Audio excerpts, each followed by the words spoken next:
د ولسمشر غني او امریکا ترمنځ د طالب بندیانو پر سر تازه جنجال راپورته شوی. امریکا ولې پر غني فشار راوړی و؟ غني په دې اړه تازه څه ویلي دي؟ دلته یې له موږ سره په دغه ویډیو کې کتلی شئ. درنو لیدونکو السلام علیکم، وخت مو بخیر. د 400 طالب بندیانو پر سر د افغانستان او امریکا تازه ټکر. ولسمشر غني د ټایمز راډیو سره په مرکه کې ویلي د نشهیي توکو د لوی قاچاقبرو د خوشي کولو په مسؤلیت کې نړیوال هم شریک دي. ولسمشر غني ویلي له طالبانو سره د امریکا د هوکړې پر اساس د نشهیي توکو د خطرناکو قاچاقبرو خوشي کولو مسؤلیت به هم د همدوی پر غاړه وي او که چیرې سبا په برطانیه او اروپا کې د نشهیي توکو قاچاق زیاتیږي او عملا د خلکو ژوند ته ګواښ پیښیږي، مسؤلیت به د افغانستان پر غاړه نه بلکې د نړیوالې ټولنې پر غاړه وي.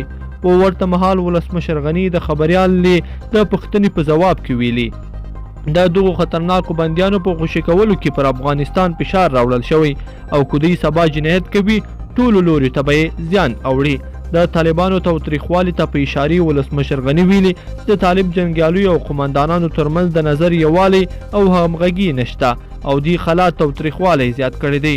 اوربند به د مخامخ مذاکراتو لومړی جز وي چې د افغان حکومت او طالبانو پلاویو ترمنځ به پرې بحث کیږي.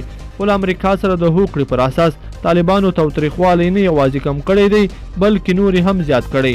د 400 طالب بندیانو په لیست کې 155 د نشهیي توکو لوی قاچاقبران دي چې ولسمشر غني په خوشي کولو جدي اندېښنه ښکاره کړې ده. د ولسمشر غني له دې څرګندونو ښکاري چې د امریکا د 400 طالب بندیانو په خوشي کولو کې پر هغه فشار راوړی او یوازې په ټاکنو کې د ټرمپ د بریالي کېدو لپاره له طالبانو سره هر ډول ډیل ته له کوم غور پرته غاړه ږدي.